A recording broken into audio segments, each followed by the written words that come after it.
Today, but I'm excited about this. This is evokes so many memories, so many memories. Uh, What do you want? Team to kind of come over here so we can kind of sharpen their spirits, you know.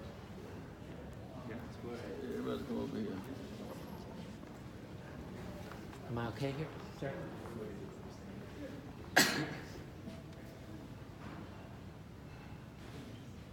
Okay, we're all ready to go. It's an honor to have you here at the Nobel Prize. It is an Museum honor in to be here Stockholm. with you this evening. Thank you so much for making the time for this interview.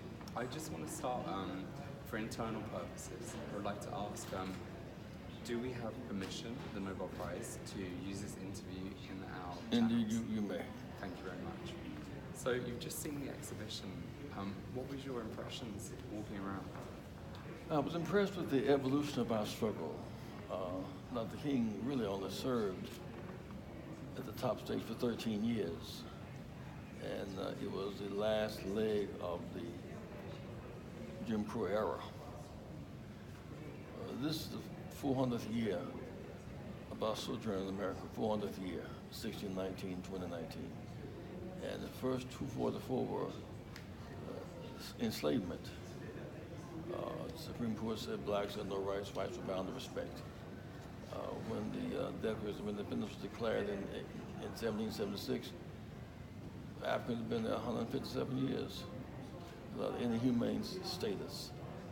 And when the Constitution was written 12 years later, so we were 3/5 human. We evolved from 0 to 3/5. And then, of course, the Supreme Court ruled in 1857, no rights blacks were bound to respect. Then the war broke out in 1860, 61. And that was the turning point for everything because, in some sense, and the context is important, it seems to me, because the South determined to break away, form their own country, they formed their own currency, their own White House, their own military, their own connections with Britain and France. Cotton was king, we were the pickers of the cotton and the hewers of the wood. It was a real war, and the South was winning that war. They had gotten as far north as Gettysburg, Pennsylvania, as far north as Maryland. And when Lincoln said within 100 days, you're going to rejoin the Union, I'll free them. Free them meaning free Africans was to free their base. Blacks, so we were the supply line to the Confederate Army. We were the farmers to feed them as they fought, and the source of industry, the cotton. And when Lincoln made the gesture to free us, those he could free at that time, it undermined the South's economic and military supply base. And so I think maybe that the most significant piece of documentation in America really is the Emancipation Proclamation. If Lincoln had not done that, the South would have won. If the South had won, there would be no July 4th celebration. If the South had won, it would be a wholly different ball game. But when Africans joined the Union, we saved Lincoln. Lincoln saved us as a kind of trade-off, really. The Union was spared, and we were spared, freed. For 12 years, we had a kind of Reconstruction season, it seemed. And then there was the great betrayal, the Tilden Hayes betrayal, where they took all the commitments back. And after, we were in slavery, we were considered assets. Once we were free, we were considered threats. As assets, we worked and killed those who ran a plantation for the most part, spare the life of your property. We were free to change everything. Between 1880 and 1955, 1,000 blacks were lynched, literally lynched, victims of mob violence. To the end of that season, Dr. King emerged to the end of that season, articulating a way out because the NAA had founded in 1911. Dr. King emerged in 1955, making the case that if you have massive violent discipline, you could win that, and we won that leg of the war. I make the case there are 4 phases for our struggle. The first phase was to end legal slavery, 244 years. Second stage to end legal Jim Crow. The third stage is the right to vote. Dr. King got us there. Fourth stage is access to capital, industry, technology, and deal flow. So we're not free, we're not equal. As he began to address the equality issue beyond freedom, that's when he was killed after 13 years of very bold and effective leadership. How would you say that the legacy of all this around you and Dr. King's legacy lives on today? He was a visionary and an academician. Dr. King finished high school at 15, finished college at 19, seminary degree at 22, PhD at 26. Very, very strong academic background against the odds of segregation. A step beyond that, he saw something. He could see around the curve. He saw that we shake off the shackles of legal segregation, which was hurting the oppressed and the oppressed. And he appealed, that somewhat made his vision different. He appealed to the oppressed and the oppressed, that the oppressed may hold us in the ditch, but they must stay in the ditch with us to hold us in the ditch. So he tried to appeal to both, which is very different. A reconciliation as opposed to retaliation, reconciliation as opposed to retaliation. And because of the effectiveness of that, we gained legislation to make Jim Crow illegal. After all, you live in your faith, you live under the law. He changed the law of racial segregation. The Rosa Parks sat on the bus. Above the driver's head was a sign that read, "Color from the real, whites from the front." Those who violated would be punished by law. The boycott until the sign came down. And when the sign came, it became a national coming down of signs. And maybe in its peak in 1963 at the March on Washington. But as so often was missed about that speech, it's the context that made the speech come alive. If you said the same words today, it wouldn't mean very much. But they gave that speech. From Texas to Florida to Maryland, we couldn't use a single public toilet at the state capitol, not to mention private enterprises. They gave that speech. We could not buy ice cream at Howard Johnson. We could not rent a room at Holiday Inn. Black and Latino soldiers to sit behind Nazi prisoners of war on American military bases. I dream of a day. His dream was lifting the country to its highest height. And now you go back south and finish unfinished. Most of us who came to that speech had just left jail to come to hear the speech and went back. So part of his legacy is lifting and the vision of reconciliation. Another part is his leadership changed the Jim Crow laws. Is the last leg of that battle. Then the right to vote. The lasting legacy of him has been the right to vote. Things about the vote I think we didn't understand at that time, its dimensions. We knew, for example, he would often use the example. And when Emmett Till was lynched in Mississippi, it was an all-white jury. And the guy who killed him was almost bragging about it. But they would not convict him. So one juror was asked by a journalist, "Why didn't you convict the killer?" She could not imagine a white going to jail for killing a nigger. And so Dr. King said, if we had someone on the jury, we could hang the jury, not be hung by the jurors. We should have the right to vote. See, he's still on the right to vote. Meg Evans was killed in June 1963. The same scenario again. But between 1960 when he was killed, 08 when Barack was elected, 50 years in the wilderness, a lot of things happened during that season. Well, we've begun to mature the political process, begun to build coalitions to make it happen. The effectiveness of our struggle today is the right to vote. Trump is president now, but he lost the election by 3 million votes, and the against Hillary Clinton. We lost the last election by 9 million votes. And those votes empowered Democrats to take the Congress back again. The vote, the vote, the vote, the vote. And one sees the vote now in the ex-slave states emerging as a formidable factor in America's national life, in America's global life. After all, when Mandela was set free, it was the Black Caucus from the floor of the Congress saying, declared sanctions on South Africa. The vote had empowered them to be there. So that the weapon, I think the weapon of choice when he first began was marching feet.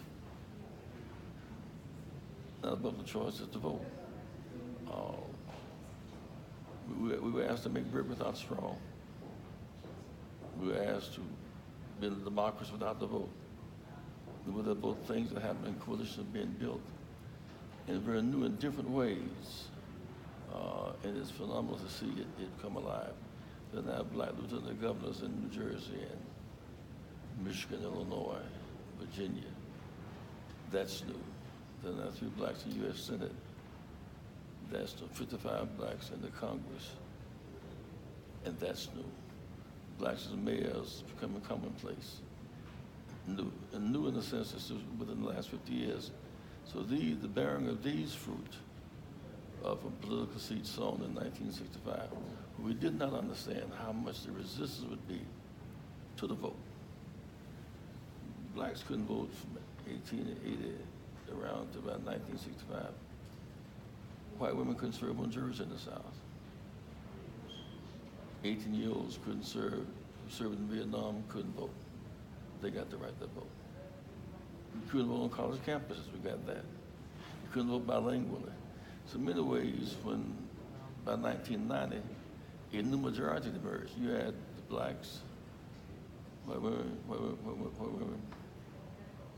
18-year-old Latinos. That's the new majority.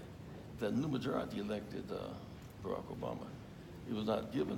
We had a new majority that manifested itself in a very powerful way. We didn't understand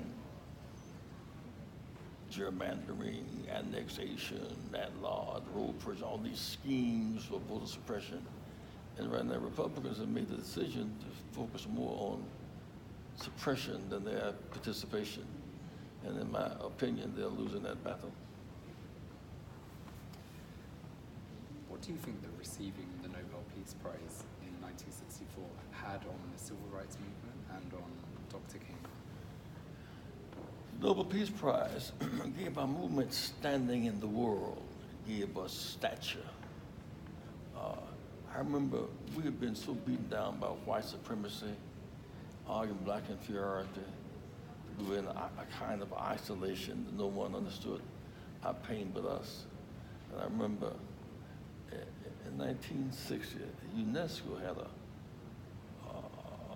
position paper, United Nations, I guess, Economic Science Cultural Organization, said blacks were not inferior. That was speech material. We're not inferior. The UNESCO said it. The United Nations said we're not inferior. It seemed absurd now, but it was very real then. In the context of all the inferior signs, and you can't drink water, and you can't use a library, you can't. Nobel Prize. The world is watching now. The world is watching. Dr. King used the world platform to put in context racism in America and around the world. He became, in many ways, a world leader. He had been to Ghana when Nkrumah came in power in 1957. He had seen some of it, but he had world stature now. So when he spoke about Mandela and apartheid South Africa, he just was a global leader. He spoke about the Vietnam War and its ramifications. He gave him world stature, and that prize remains a prize of great meaning to our struggle even today. How would you describe your collaboration and relationship with Dr. King? Well, I was a staff member. I never stopped fighting. Before I met him in 1960, along with 7 classmates, I tried to use a public library we were arrested. Um, we, I went to the color library, didn't have enough books. I was sent to the general library, and they arrested us. But that was upon the inspiration of Dr. King. He began in 1955. I met him, I was at the March on Washington 63, I just left jail. Inspired, excited to be a part of that grand march. And in 65, I go into seminary to learn, as he learned the work and the works of art and history. And I went to Selma and joined the staff. I was with him until he was killed in Memphis in 1968. And I learned an awful lot from the inspiration of his in proximity. But when I joined the staff, it became even different. And I was determined once he was killed not to let one bullet kill a movement. We never stopped fighting. So it is said that great men live as long as we remember. We will not forget him. And every time we move, as we challenge Silicon Valley to open up, we challenge corporate America, use the vote to change the nature of the courts and the Congress, to go from being degraded to the White House as president. All that's the fulfillment of Dr. King's dream and his works. And I've been blessed to be part of that. Personally speaking, what's your favorite memory or most vivid memory of Dr. King?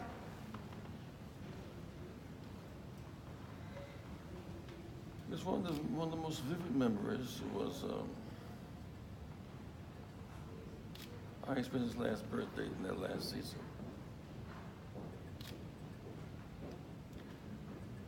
Around January 15th, he had breakfast with his family that morning and came to church in his blue jeans, dungarees, and sports shirt and jacket. About 60 of us were there. Some whites from Appalachia, working class, coal mining, poor whites.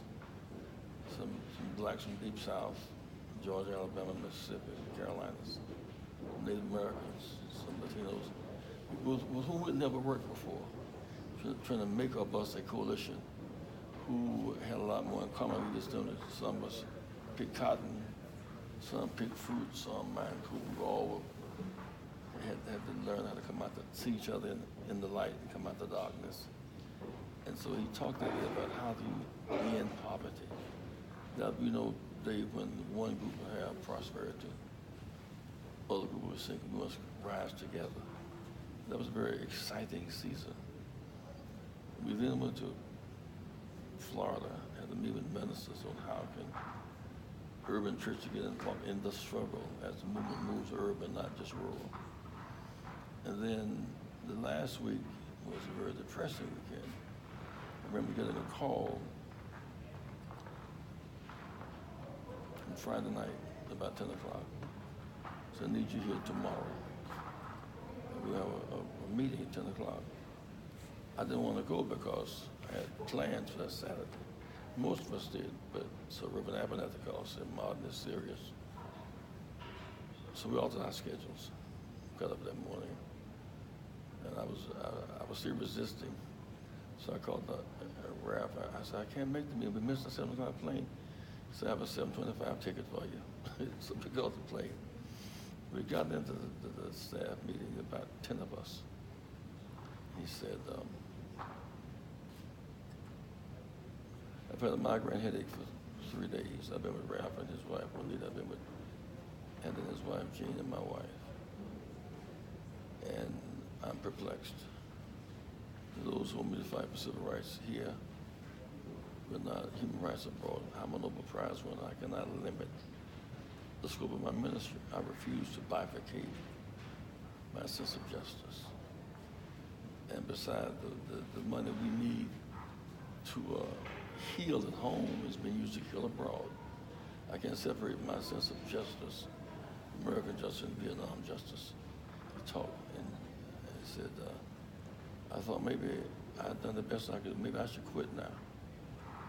And the young said, Doctor, don't talk this. Talk. They said, well, Andy, don't say peace. Peace when there is no peace. Let me finish talking. So I thought about what can I do? We've done a lot in 13 years. We won the Montgomery bus boycott. We won in Birmingham. We had the right to vote. Maybe I've done some, maybe I could become the president of my school, travel, teach, and write. He said, but if I were to quit now, those who were behind me wouldn't understand why I quit. So I can't quit. I can't stop. It was very solemn. He said then, I thought maybe if I would, our movement is divided.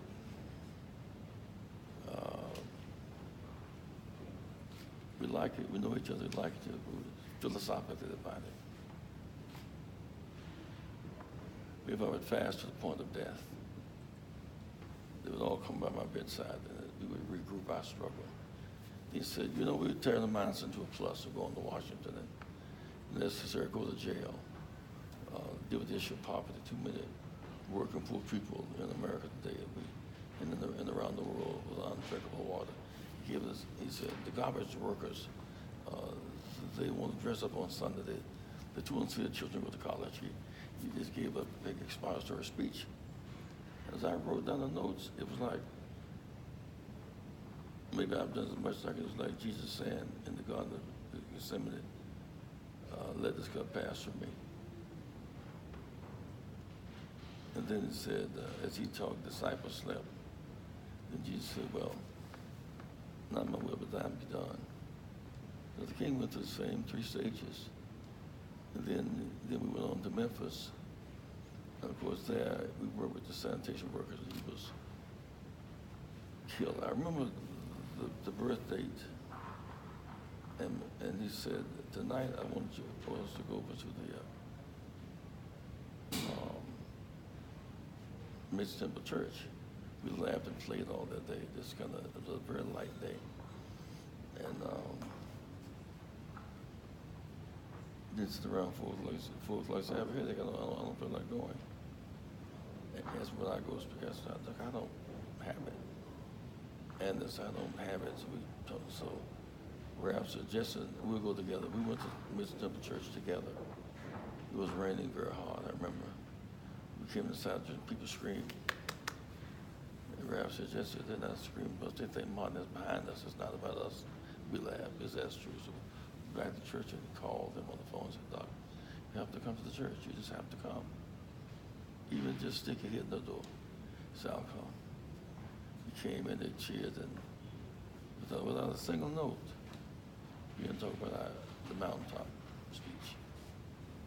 And I've seen the promised land, and we're not going back. And I remember that season of activity, the ups and downs of struggle and suffering and sacrifice and feeling rejected, feeling so all alone. Everybody seemed to have loved him April 5th after he was killed. A month before he was killed, he was like 52% in the negative among blacks, 52%. Among whites, 72% because of the Vietnam War. So he died hated, rejected. Yet he preached above his pain and taught above his pain, and lived above his pain. Of course, when he was shot, he didn't endure any pain. It was also instant. Then everything changed after he was killed because on the balcony in Memphis, 68, the balcony of the White House of Barack Obama, 40 years in the wilderness, 40 years. The balcony in Memphis with the blood on that balcony. The struggles, the Gary mentioned the struggles, learning how to function, how to build coalitions. 40 years we emerged from the balcony in Memphis to the White House in 40 years. So even his blood had life in it beyond Memphis. You mentioned the March on Washington and the I Have a Dream speech, which is obviously a huge backbone to this exhibition. How far would you say that we are from realizing that dream? And what should we do? What more can we do? You know, dream is not concrete. It's expansive. You see bits of it, and then you see darkness come. He would often use the analogy. He would say, you go up a mountain. You're going this way, and you see the city's light. You keep going, it gets dark. But don't stop, because you keep going, you become higher. but don't stop. So the fact that we can now vote is a part of the dream. We're building coalitions, part of the dream. 55 African Americans in the Congress is a dream. About as many Latinos is a dream. Women in the Senate, a dream. An African American president, a dream. Mandela being free from jail in South Africa. So one sees evidence of the dream, but also the dream is under attack. There are those who like the language of the dream, they don't like the reality of the dream. So the dream is, so there you see the attempt by the Trump forces to suppress the vote rather than enhance the vote. The dream is under attack. You see the attempt to undermine full health insurance as opposed to maintain it. So, but the dream is so resilient. The dream will prevail. The dream, because we will not give up affordable education, affordable health care, reconciliation over polarization, coalition over co-annihilation. We will prevail. But the dream is tough to realize. Fantastic. Thank you so much for your time. It's been a pleasure to hear your stories and to speak to you today. Well, thank you. Thank you very much.